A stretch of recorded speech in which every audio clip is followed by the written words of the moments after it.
Hello friends, welcome to বাংলার aspirant YouTube channel.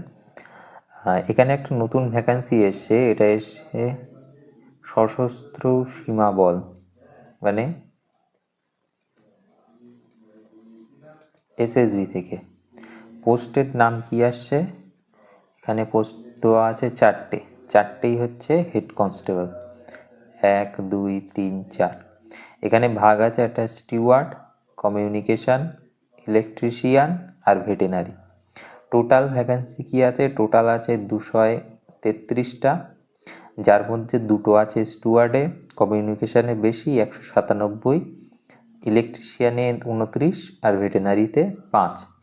এখানে caste ভাগ করে দেওয়া আছে UR, EWS, OBC, SC, ST. ভ্যাকান্সিগুলো দেখে নিলে এইবার এলিজিবিলিটিতে আসা যাক। স্টুয়ার্ডের ক্ষেত্রে বলা হচ্ছে 18 থেকে 27। এখানে আছে 12 ক্লাস পাস হবে, তার সাথে ডিপ্লোমা থাকতে হবে, মিনিমাম 2 বছরের ডিপ্লোমা থাকতে হবে ক্যাটারিং অ্যান্ড কিচেন ম্যানেজমেন্ট থেকে, যে কোনো সরকারি অর্গানাইজেশন থেকে। তার সাথে ওয়ার্ক এক্সপিরিয়েন্স দরকার হবে মিনিমাম 1 বছরে। এবার যদি কমিউনিকেশনের কথায় আসা যায় তাহলে সেটা 27 বছর অবধি। এখানে থাকছে 12 ক্লাস পাস, কিন্তু সেখানে থাকবে সায়েন্স নিয়ে, সেখানে থাকবে ফিজিক্স, কেমিস্ট্রি আর ম্যাথমেটিক্স।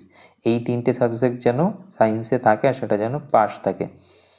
তার সাথে কি বলছে, should have 3 years diploma in electronics and or communication or computer science. মানে তার সাথে সাথে যদি এই সায়েন্সে যা থাকবে না, কিন্তু তার যদি 3 বছরের ডিপ্লোমা থাকে ইলেকট্রনিক্স, কমিউনিকেশান অ্যান্ড কম্পিউটার সায়েন্সে, তাহলেও সে অ্যাপ্লাই করতে পারবে। হেড কনস্টেবল যেটা ইলেকট্রিশিয়ানের ক্ষেত্রে সেটা কিন্তু 25 বছর অবধি। তাহলে আমরা দেখতে পাচ্ছি কি স্টুয়ার্ডের ক্ষেত্রে 27, কমিউনিকেশানে 27, ইলেকট্রিশিয়ানের ক্ষেত্রে বয়সটা কিন্তু 25 অবধি, আবার ভেটেনারির ক্ষেত্রে 27 বছর অবধি। তো ইলেকট্রিশিয়ানের ক্ষেত্রে একটা এক্সট্রা জিনিস আছে যে এখানে কিন্তু মাস্ট কোয়ালিফাই ট্রেড টেস্ট, এখানে ট্রেড টেস্টে কোয়ালিফাই করতে হবে।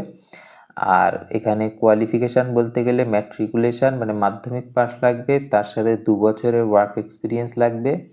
আর এটা যদি না থাকে, যদি তাহলে কি লাগবে? এখানে লাগবে 1 year certificate course from a recognized industrial training institute or vocational institute with at least 1 year experiencing.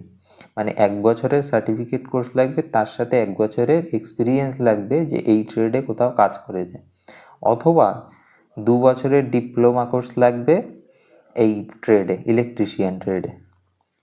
এবার ভেটেনারিতে আসলে 12 ক্লাস পাস লাগবে, সেখানে সায়েন্স থাকতে হবে, কিন্তু বায়োলজি থাকতে হবে একটা সাবজেক্ট মেন সাবজেক্ট হিসাবে।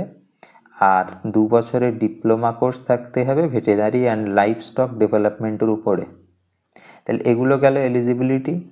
এবার এখান থেকে আসি, এখানে পে স্ট্রাকচারটা দেওয়া আছে। বেসিক পে কত হবে? 25,500 থেকে স্টার্টিং। আর ডেট অফ বার্থ যেটা নেওয়া হবে, ডেট অফ বার্থ নেওয়া হবে ম্যাট্রিকুলেশন মানে মাধ্যমিকের সার্টিফিকেটে যে ডেট অফ বার্থ দেওয়া থাকবে সেটাই কিন্তু গণ্য করা হবে। এবার বয়সের ছাড়ে যেটা থাকে, এসসি এসটিদের 5 বছর, ওবিসি 3 বছর, এক্স সার্ভিসম্যানেদের 3 বছর। এইভাবে এখানে কিন্তু এই ডিটেলসটা এজ রিল্যাক্সেশনের ক্ষেত্রে দেওয়া আছে। আচ্ছা, এবার যে যে ক্যাটাগরিতে পড়বে সেই অনুযায়ী এটা থাকবে। তারপরে চলে আসি এখান থেকে এবার আসছি। আচ্ছা, এগুলো যেরকম মাদার্স নেম নেওয়া হবে, যেটা ম্যাট্রিকুলেশন সার্টিফিকেট থাকবে, ডেট অফ বার্থটা ম্যাট্রিকুলেশন সার্টিফিকেট অনুযায়ী নেওয়া হবে, ন্যাশনালিটি, রিলিজিয়ান, এগুলো তো সবাই জানে। তাছাড়া দেখছি আর যদি ইম্পর্টেন্ট কিছু থাকে। আচ্ছা, ফি এর কথায় আসা যায়। অ্যাপ্লিকেশান ফি কত? এখানে অ্যাপ্লিকেশানের ফি হচ্ছে 100 টাকা অ্যাপ্লিকেশান ফি। এটা কিন্তু অনলাইনেই পেমেন্ট হবে। ইউআর, ইডব্লিউএস, ওবিসি ক্যান্ডিডেটদের ক্ষেত্রে 100 টাকা, কিন্তু এসসি, এসটি, এক্স সার্ভিসম্যান এদের ক্ষেত্রে কিন্তু পেমেন্টের ছাড়ের কথা উল্লেখ করা আছে। এবার এখান থেকে ফটোর কথা বলা হয়েছে, কেমন কি ফটো আপলোড করতে হবে, কত সাইজের মধ্যে আপলোড করতে হবে। সিগনেচারের ব্যাপারটাও বলা আছে, 12 কেবির নিচে থাকতে হবে আর 4 কেবির ওপরে থাকতে হবে, ফটোর ক্ষেত্রেও তাই বলা আছে। আচ্ছা, এখান থেকে সিলেকশন প্রসেসের ক্ষেত্রে যদি চলে আসি, সিলেকশন প্রসেসের ক্ষেত্রে প্রথমে আছে পিইটি, ফিজিক্যাল এফিসিয়েন্সি টেস্ট। এখানে মেলদের ক্ষেত্রে কি আছে, 1600 মিটার রান আছে 6.5 মিনিটে, আর ফিমেলদের ক্ষেত্রে কি আছে, 800 মিটার আছে 4 মিনিটে। আর এটা গেল হচ্ছে ফিজিক্যাল এফিসিয়েন্সি টেস্ট। আর ফিজিক্যাল স্ট্যান্ডার্ড টেস্ট পিএসটি কি আছে, পিএসটিতে হাইট চেস্ট থাকবে। স্টুয়ার্ডের ক্ষেত্রে হাইট আছে কি 165 সেমি মেলদের ক্ষেত্রে, ফিমেলদের ক্ষেত্রে 155। চেস্টের কথাটাও এখানে বলা আছে, ফিমেলদের চেস্টের কোনো অ্যাপ্লিকেবল থাকে না। আচ্ছা, এখানে কিছু কিছু ক্যাটাগরি আছে, যেমন শিডেল ট্রাইবস আছে, কিছু রাজ্যের যেমন নর্থ ইস্ট যে রাজ্যগুলো আছে, অরুণাচল প্রদেশ, মেঘালয়, মিজোরাম, নাগাল্যান্ড, তাদের ক্ষেত্রে কিন্তু হাইটের ছাড়টা আছে, মেয়েদের ক্ষেত্রেও সেই ছাড়টা আছে। এইভাবে ক্যাটাগরি অনুযায়ী এখানে ভাগ করা আছে। আচ্ছা, শুধুমাত্র একটা পোস্টের জন্য না, কমিউনিকেশনের ক্ষেত্রে কিন্তু আবার হাইট চেস্ট আলাদা। সেখানে কিন্তু আমি দেখতে পাচ্ছি জেনারেল ক্যান্ডিডেট, মানে যারা ইউআর, ওবিসি, এই ক্যান্ডিডেট বা ইডব্লিউএস, এদের ক্ষেত্রে কিন্তু 170 সেমির কথা বলা হচ্ছে, ফিমেলদের ক্ষেত্রে কিন্তু 157। আবার এদিকে সিকিম, নাগাল্যান্ড, অরুণাচল প্রদেশ, এই যে নর্থ ইস্টের যে রাজ্যগুলো, তাছাড়া জম্মু কাশ্মীর, হিমাচল প্রদেশ, এই রাজ্যগুলোর যে গাড়োয়ালি, কুমনিস, গোর্খা, ডোগরা, এই জাতিগুলোর ক্ষেত্রে কিন্তু 165 হাইটের সেন্টিমিটার হাইটের কথা বলা হয়েছে, আর ফিমেলদের 155। শিডেল ট্রাইবসদের ক্ষেত্রে আলাদা 162.5, ফিমেলদের 150 সেন্টিমিটারের কথা বলা হয়েছে।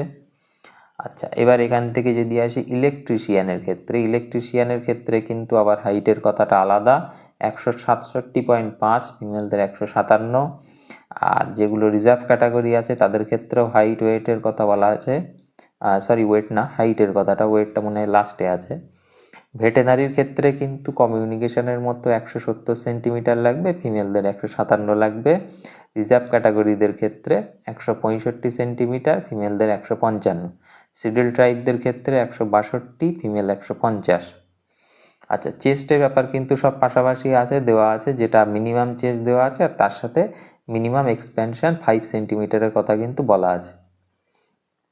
আচ্ছা, এখান থেকে এরপরে রিটেন এক্সামিনেশান হবে। রিটেন এক্সামিনেশানে কি আছে, রিটেন এক্সামিনেশানে আছে প্রথমে আছে এখান থেকে 50 মার্কসের হবে CBT test, computer based test হবে। সেখানে 4টে অপশন সাবজেক্ট থাকবে, জেনারেল নলেজ, ম্যাথমেটিক্স, রিজনিং আর ইংলিশ অথবা হিন্দির কথা বলা হয়েছে। আর তার সাথে থাকবে কি পার্ট 2, যেটা থাকবে পার্ট 2তে থাকবে কিন্তু টেকনিক্যাল সাবজেক্ট, মানে যে যে ক্যাটাগরিতে অ্যাপ্লাই করছে সেই অনুযায়ী কিন্তু টেকনিক্যাল সাবজেক্টের পরীক্ষা হবে। আচ্ছা, এখানে যেটা বলেছিলাম প্রথমে, যে ইলেকট্রিশিয়ান পোস্টের ক্ষেত্রে একটা ট্রেড টেস্ট হবে, 14.3 কলামে কিন্তু এই ট্রেড টেস্টের কথা বলা আছে। Skill test only for the post of head constable, electrician পদের ক্ষেত্রে কিন্তু যারা থাকবে তাদের ক্ষেত্রে এই ট্রেড টেস্টের কথাটা বলা আছে। সেখানে কি বলা হচ্ছে, call list will be prepare to appear in the skill test up to 20 times, মানে 20 গুণ প্রার্থীকে ডাকা হবে ভ্যাকান্সির, সেখানে তাদের ট্রেড টেস্টটা নেওয়া হবে। আচ্ছা, ডকুমেন্ট ভেরিফিকেশান, ডিটেল মেডিকেল এক্সামিনেশনের কথা বলা আছে। ডিটেল মেডিকেল এক্সামিনেশন হবে, কোনো জায়গায় যদি কোনো আনফিট পাওয়া যায় তাহলে সেখানে আরএমই মানে রিভিউ মেডিকেল এক্সামিনেশনের কথাটাও উল্লেখ করা আছে। আচ্ছা, এছাড়া দেখা যায় এখানে ওবিসি, এসসি, এসটিদের ফরম্যাটের কথা বলা হয়েছে, যেটা নির্দিষ্ট ফরম্যাটে সার্টিফিকেট থাকতে হবে। আচ্ছা, কোনো ডেটের উল্লেখ আছে কিনা একটু দেখছি। এখানে বিশেষ করে একটা ডেটের উল্লেখ থাকে, যেটাকে বলা হয় কি ক্রুশিয়াল ডেট। ক্রুশিয়াল ডেটটা সম্ভবত এখানে আমি পাচ্ছি না, অবশ্যই থাকার কথা। এটা চেষ্টা করবে ক্রুশিয়াল ডেটের আগে যারা ওবিসি, এনসিএল সেটা বানিয়ে নেওয়ার, আর নির্দিষ্ট ফরম্যাটে। এটা ইডব্লিউএস এর ফরম্যাটটা দেওয়া আছে। ফটো কিভাবে আপলোড করতে হবে, ফটোর ফরম্যাটটা কিন্তু এইরকম আপলোড হবে, এই যে এক্সট্রা কালার দেওয়া বা অনেকটা কাছ থেকে টুপি, ঝাপসা, এই ধরনের কিন্তু ফটো হবে না। সিগনেচারের ক্ষেত্রেও কিন্তু বলা আছে প্রপার সিগনেচার এমন হবে, এই ধরনের সিগনেচার। এরকম কিন্তু অন্য যে ব্লু বা ব্ল্যাক কালি ছাড়া অন্য সিগনেচার বা এরকম বেরিয়ে যাচ্ছে এই ধরনের কিন্তু হবে না। আচ্ছা, ফিমেলদের ক্ষেত্রে এখানে একটু হাইট অনুযায়ী বলে রাখি, এইটা হচ্ছে হাইটের কলাম, মানে 153 55, 58, 60, 63, এই যে হাইটের রেঞ্জগুলো আছে, এই হাইটের রেঞ্জে ওয়েট কি থাকবে, এই যে এখান থেকে 148, 50। এজ বলা আছে কি 18 থেকে 22 বছর হলে কি ওয়েট থাকবে, 23 থেকে 27 হলে কি থাকবে, 28 থেকে 32 হলে কি থাকবে, 33 থেকে 37 হলে কি থাকবে। এটা ফিমেলদের ক্ষেত্রে বলা আছে। আর মেলদের ক্ষেত্রেও এখানে বলা আছে, মেল অ্যাভারেজ ওয়েট বলা আছে, এখানে বলা আছে হাইট সেন্টিমিটার দেওয়া আছে সব 156 থেকে স্টার্ট করে 190 অবধি। আর এজ ইন ইয়ার্স মানে 18 থেকে 22 বছর এজ, 23 থেকে 27, 28 থেকে 32 আর 33 থেকে 37। যেমন যদি কারোর হাইট হয় 160 সেন্টিমিটার, তার যদি 18 থেকে 22 বছরের বয়স হয় তাহলে তার ওয়েট কত লাগবে, 46 থেকে 56। যদি তার 23 থেকে 27 বছরের বয়স হয় তাহলে এইটার মধ্যে ওয়েট লাগবে। যদি 28 থেকে 32 হয় তাহলে এটার মধ্যে ওয়েট লাগবে। আর 33 থেকে 37 বছর যদি হয় তাহলে এটার মধ্যে ওয়েট লাগবে। অনেকে বলতে পারে যে এখানে তো 27 বছর অবধি অ্যাপ্লাই করার সুযোগ আছে, তাহলে 32, 33 এগুলো দেওয়া কেন? কারণ ওবিসির ক্ষেত্রে 3 বছরের ছাড় হচ্ছে, SC STদের ক্ষেত্রে 5 বছরের ছাড় হচ্ছে। এছাড়াও আরও রিজার্ভ ক্যাটাগরি যারা থাকে, এক্স সার্ভিসম্যানদের ক্ষেত্রে, তাদের ক্ষেত্রেও বয়সের ছাড় আছে। ওই জন্য এই টেবিলটা 37 বছর অবধি দেওয়া আছে। কারোর যদি মনে হয় যে আমার 170 সেন্টিমিটার, আমার বয়স 29, তাহলে 29 মানে কি এই কলামে আসতে হবে, এখানে দেখতে হবে 170 সেন্টিমিটার, তাহলে কি হবে 56 থেকে 68 কিলোগ্রামের মধ্যে তার ওজন হতে হবে। বোঝা গেল? তাহলে এলিজিবিলিটি ক্রাইটেরিয়া এখানে সমস্ত কিছু আমি দেখিয়ে দিলাম। এই পোস্টটা কিসের জন্য দেখালাম, এটা হচ্ছে হেড কনস্টেবলের জন্য, এটা হেড কনস্টেবলের জন্য এই পোস্টটা, কিসে, SSBর ক্ষেত্রে। তো এর ডিটেল যে এই পিডিএফটা আমি দিয়ে দেবো আমাদের টেলিগ্রাম গ্রুপে দিয়ে দেবো। কেউ যদি মনে করে যে হোয়াটসঅ্যাপ চ্যানেলে জয়েন করবে, জয়েন হতে পারে।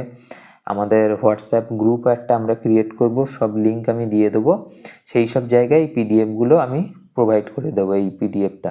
এছাড়াও এই SSBর আরও আমি দেখছিলাম যে পদগুলো বেরিয়েছে, যেমন ট্রেডসম্যানের